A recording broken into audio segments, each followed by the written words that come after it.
حضور علیہ السلام نے ان کی عمروں کا بھی ذکر کیا، فرمایا کہ 500 سال، 800 سال، 1000 سال، 1200 سال، اتنی ان کی عمریں ہوتی تھیں۔ اور جو اس امت کے عابد اور زاہد ہوتے تھے، اتنی لمبی عمر، پھر زندگی کیسے بسر کرتے تھے؟ فرمایا کہ دن کو روزہ رکھتے اور جہاد کرتے، اور رات کو وہ قیام کرتے تھے۔ تو نبی کریم علیہ السلام نے ان کی عبادتوں کا ذکر فرمایا۔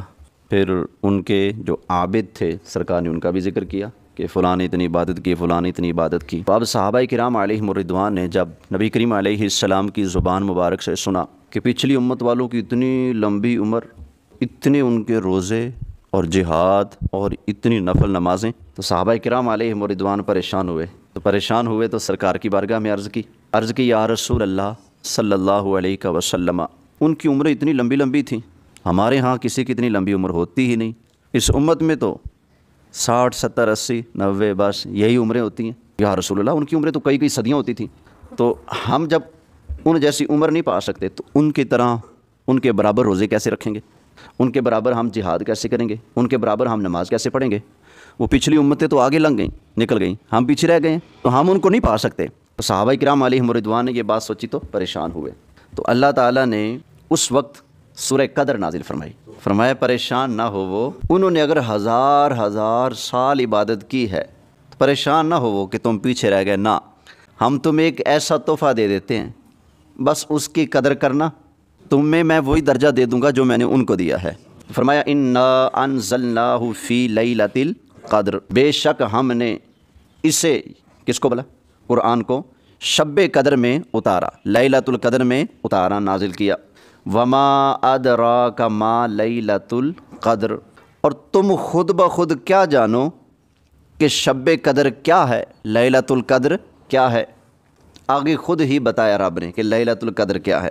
فرمایا لیلۃ القدر خیر من الف شہر، فرمایا کہ شب قدر 1000 مہینوں سے بھی زیادہ بہتر ہے، 1000 مہینوں سے زیادہ بہتر ہے۔ یعنی کہ جو بندہ اس شب کو پالے اور اس شب میں اللہ کی عبادت کر لے تو گویا اس نے 1000 مہینوں سے بھی زیادہ عبادت کی ہے، اللہ تعالیٰ اس کو اتنا ثواب عطا فرمائے گا۔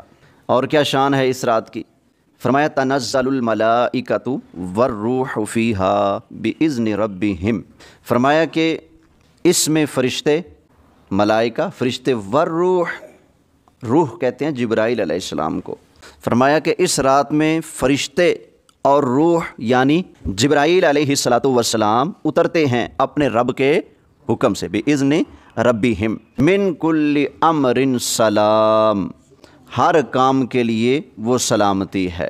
یہ رات کیا ہے؟ سلامتی والی رات ہے ہر کام کے لیے۔ ہیا حتی مطلع الفجر، کب تک سلامتی ہے؟ فرمایا جب تک صبح نہیں ہو جاتی، مطلع نہیں چمکتا، تو دن چڑھنے تک، صبح ہونے تک ساری رات سلامتی ہی سلامتی ہے۔ تو اس آیت، اس سورہ مبارکہ میں اللہ تعالیٰ نے لیلۃ القدر کی شان اور عظمت کو بیان فرمایا ہے۔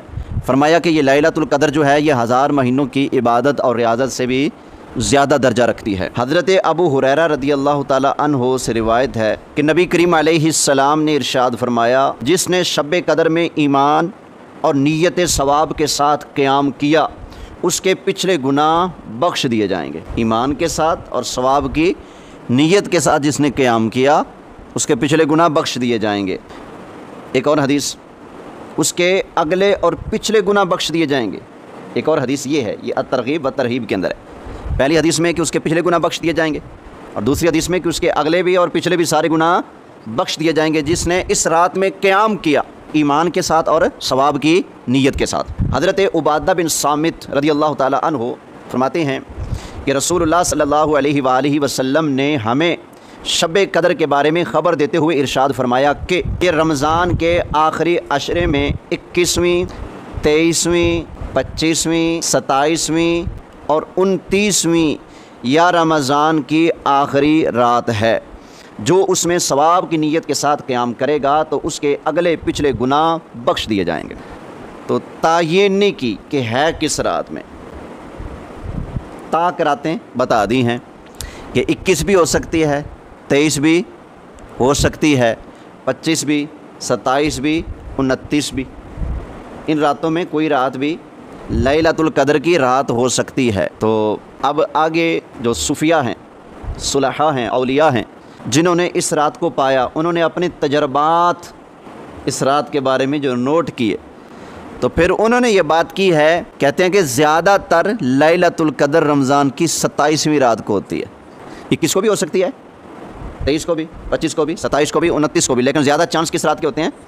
27ویں کی رات کے ہوتے ہیں۔ اس لیے ہمارے ہاں 27ویں رات کو زیادہ اہتمام ہوتا ہے۔ اللہ تعالیٰ ہمیں اس بار بھی نصیب فرمائے۔ تو اس شب کو جو پا لیتا ہے تو وہ کیا، اس کے اگلے پچھلے گناہ بخش دیے جاتے ہیں۔ اتنی برکت والی رات ہے، تو کوشش کیجیے گا، اللہ مجھے بھی توفیق دے، آپ کو بھی توفیق دے، اپنے اپنے گھروں میں نفل ادا کریں، نمازوں کی پابندی کریں، تلاوت کلام مجید کریں، تاکہ گھر بھی ہمارا آباد ہو۔